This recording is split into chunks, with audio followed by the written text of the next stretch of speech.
Hey guys, I want to make a quick tutorial video on how to desaturate a Photoshop image, which could be valuable for the upcoming project that you're all thinking about.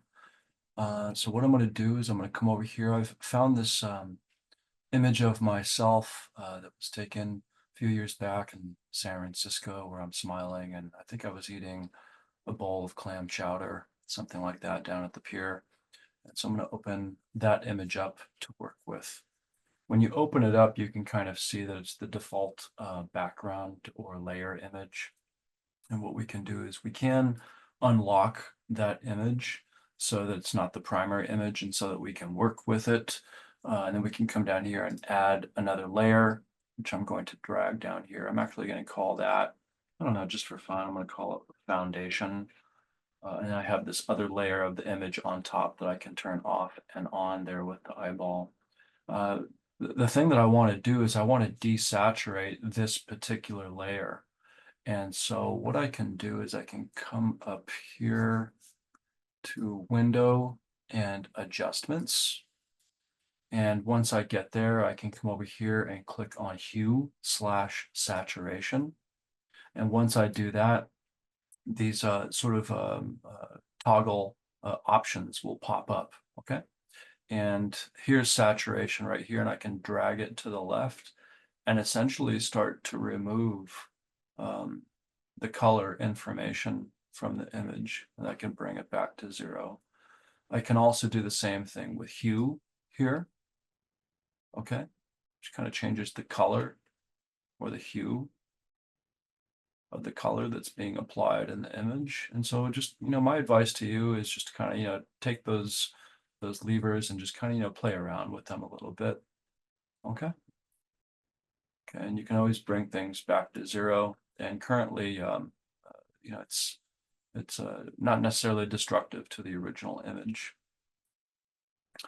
If we want to add more layers or complication to this Photoshop document, sometimes it's a good idea to connect these changes with a particular layer, which is why I separated the profile image layer from the foundation aspect of the document.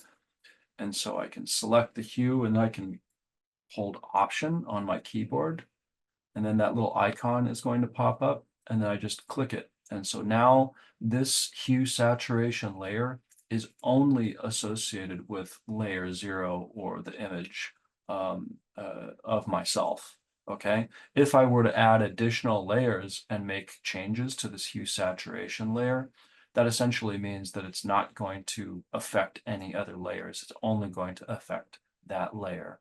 Okay, and again, the button that I held down while I was clicking was simply Option on a Mac. Okay. Um, the other nice thing that you can do is you can select particular colors within the document. So if you come up here, right now it says Master here with this drop down. You can click over here and uh, uh, maybe you want to target just the reds in the document. I think that's kind of nifty. So you can just target the reds within the document and make those adjustments. Or you can target, let's say, the greens. Let's see what happens there just for fun. Not as many noticeable changes there. Let's try blues. I can see, you can brighten up those blues. You can see the changes at the top. So you can kind of tell what's going on, with your document, but it's just kind of fun to really understand how these reds, yellows, greens, how the color management essentially operates to create an image. And you can partition or separate these things out with these real beautiful tools. Kind of have some fun with them. The other thing that you can do is you can select the hand here. Okay, and if I select this hand, I can come over here and I can target some specific colors to work with. So for example, let's target the yellow up here. Okay, there we go. And then we can make those changes as we'd like. Let's see, so what if I want to add another layer? Well, I can actually drag this layer down into this little plus box, and I can duplicate this layer. So I'm gonna move this down there.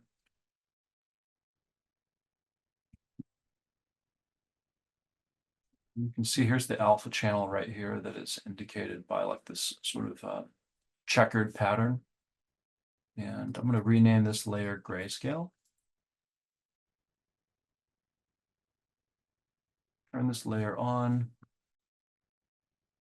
And I'm actually going to, in a different way, desaturate. You can actually come up here to image, adjustments, and then you can make that particular layer black and white.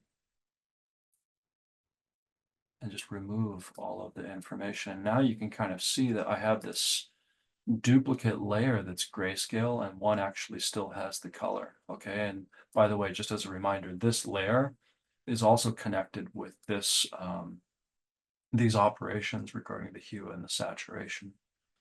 This is sort of a fun thing because let's say, for example, I just want to have me, having color in this document.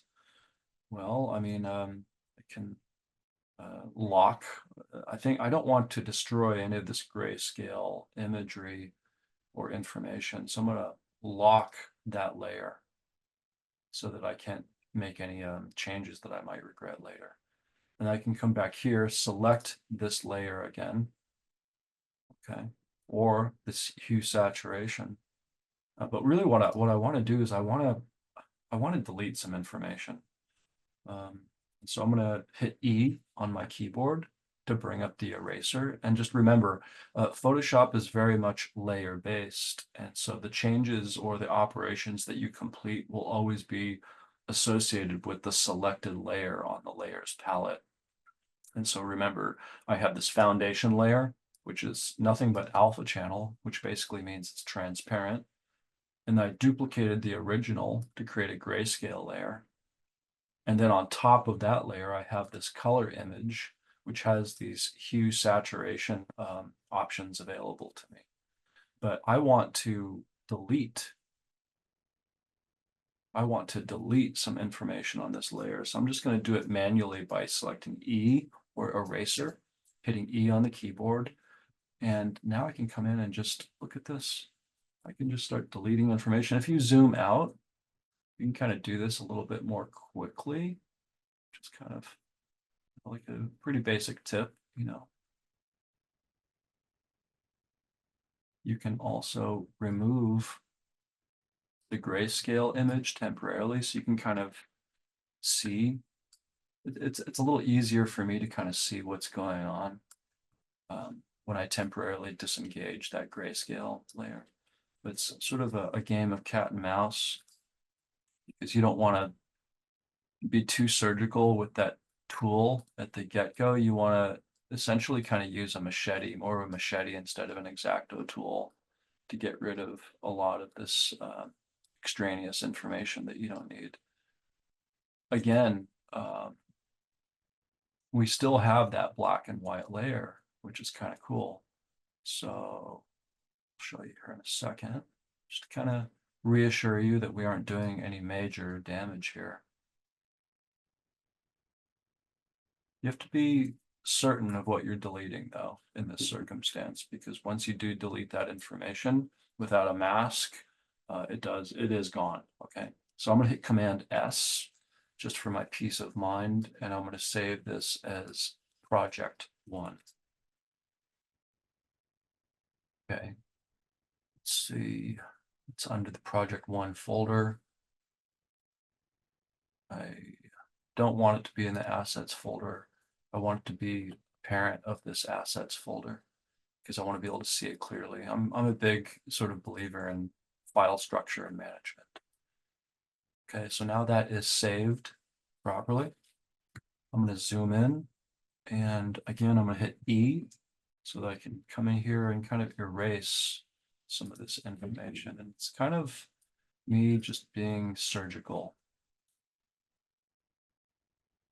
just deleting information. I'm trying to get as close to the line of my sweater as I possibly can. This is just, basic Photoshop editing. And I kind of find this relatively satisfying. So I don't mind kind of diving into the details or getting into the weeds with this stuff. Sometimes, it's a little difficult to tell, so you just kind of have to use your best judgment to sort of remove some of that information. It might get a little bit tricky when we get to my hair, and so we'll worry about that when we get there. Face, looks like that's my ear. This is where it gets a little bit tricky because I'm not exactly sure what's what. So again, I'm just kind of using my best judgment. Oops, straggler there. It doesn't have to be perfect because remember, there is that black and white layer right behind this layer. So even if you, for example, delete an important hair by example, for example, it's not the end of the world. Okay.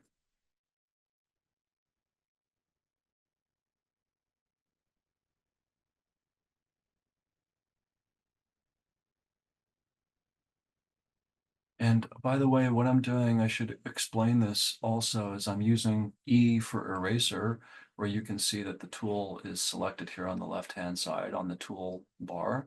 But I like hitting shortcuts. So if you just hit E on your keyboard, it'll select the eraser tool. But the other thing that I'm doing is with my left pinky, I'm holding Shift, because otherwise you'll just nickel and dime yourself like so. It'll take forever. But if you're holding Shift with your pinky, it will expedite this process quite a bit. And so one thing that you'll hear me say in class quite often is work smarter, not harder. Okay.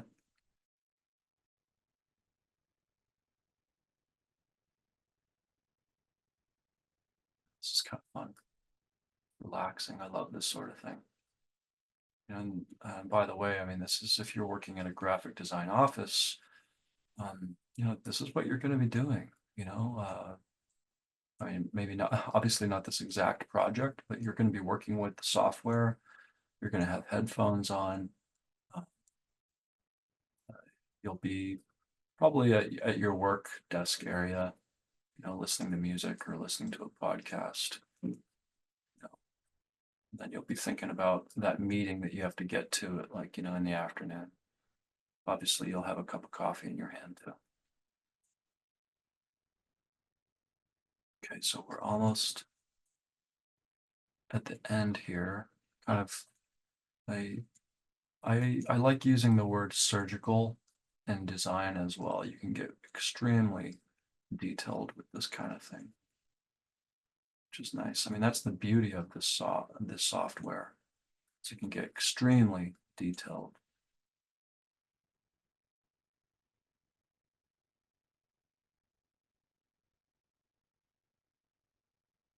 I like this image of myself, kind of hails back to a time when I was in San Francisco going to school. So that's why I chose this one. It also just happens to have a lot of vibrant colors, which are appropriate for this project. Okay. So now if we hit, what I just did there is I hit Command 0 and I zoomed out.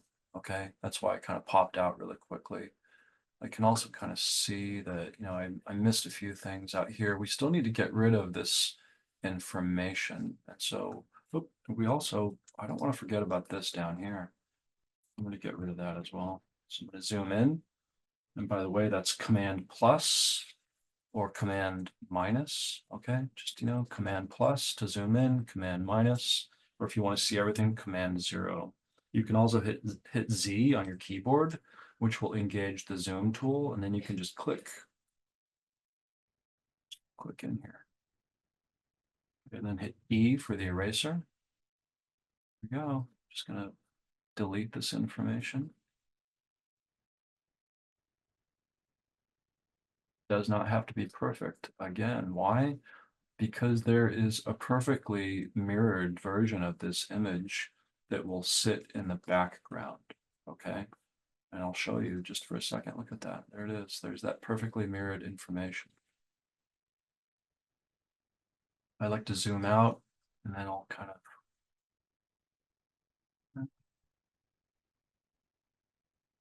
grab this information, or delete it rather. When you zoom out, your eraser tool kind of gets a little bit more obtuse, or it can delete more information all at once. Obviously, when you're getting that initial line, or when you that carve, you want to be um, zoomed in quite a bit. And then with your mouse, you can just kind of do this, zoom out a little bit. Just be careful because you don't want to do that, right? No big deal though, because even if you do that, Command Z, undo. Okay, Command Z, undo. Very, very important. So if I ever do this, whoops, Command Z, undo. Occasionally you want to save, Command S, save your document.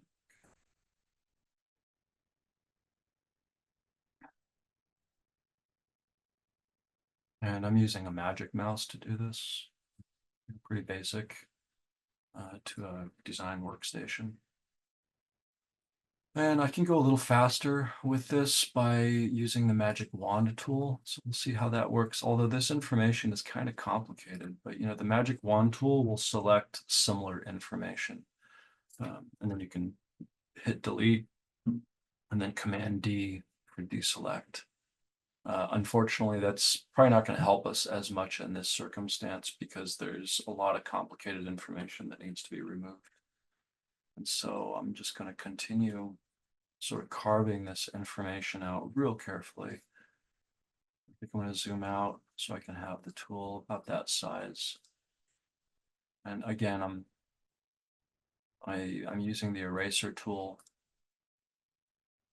and I'm also holding Shift with my left pinky so I can just kind of zip through this as quickly as possible.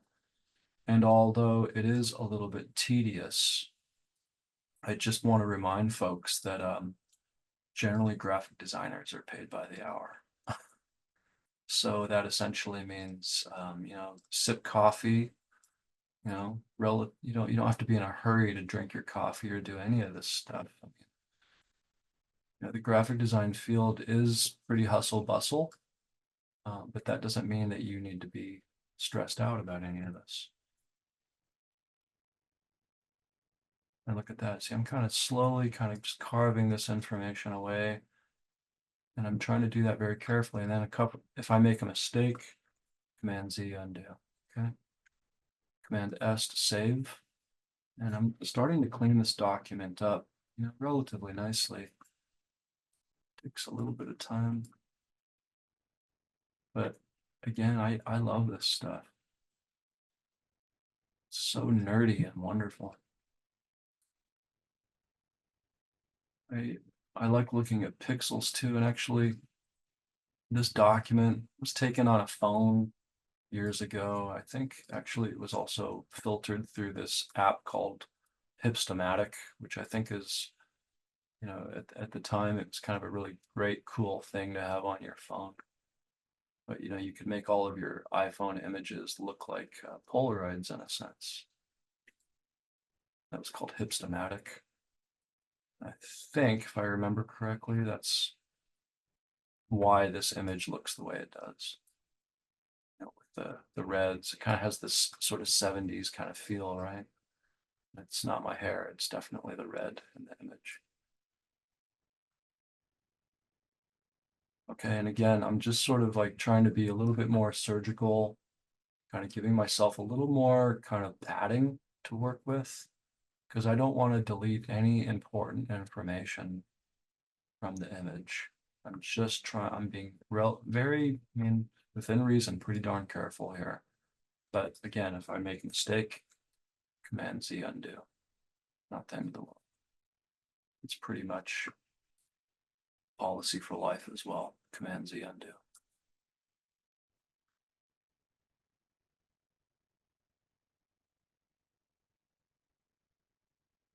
Very nice.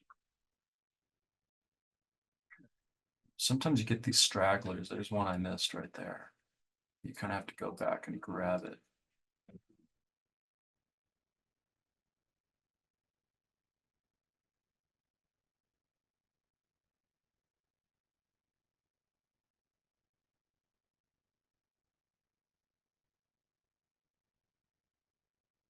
Okay, just wrapping this up. I'm almost there. Takes a little bit of time. It's okay, guys. We're being paid by the hour and we're drinking coffee. Okay, one thing I like to do just to kind of cover my bases, I like to, sometimes I'll add a layer and then I'll come over here and select the paint bucket tool, and the shortcut is G. And I give it a particular color. So I have this new layer I just selected. Let's call it even like red. And with the paint bucket tool, I can just, and I have red sort of set as the foreground color. And see, that will reveal some odd little things that I missed. Okay. And so I need to go back. I see if I hit E and erase here, I'm going to erase the red. That's not what I want to do. And I just hit Command Z, undo.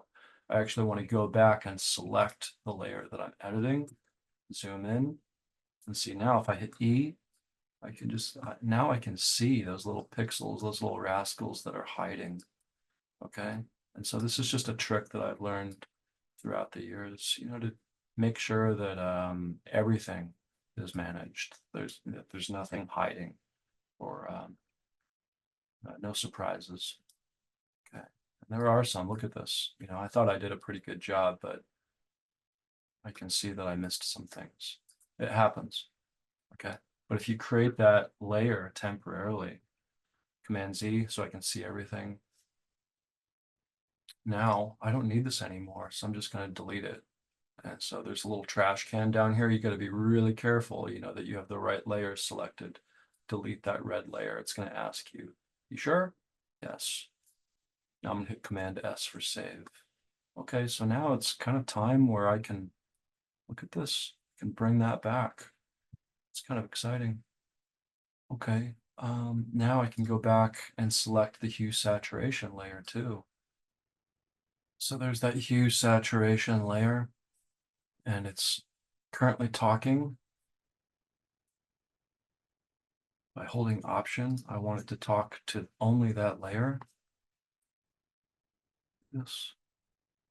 So if I turn on my grayscale, that's pretty cool. Yeah. So I can kind of make it look like a real old photograph. And again, I can kind of change I can target the reds, yellows, greens, cyans, blues, or magentas. I can use the hand to focus on blues. Whatever I need to do to kind of make the image appear the way I want it to appear. Okay. That's good for this video. Thanks, guys.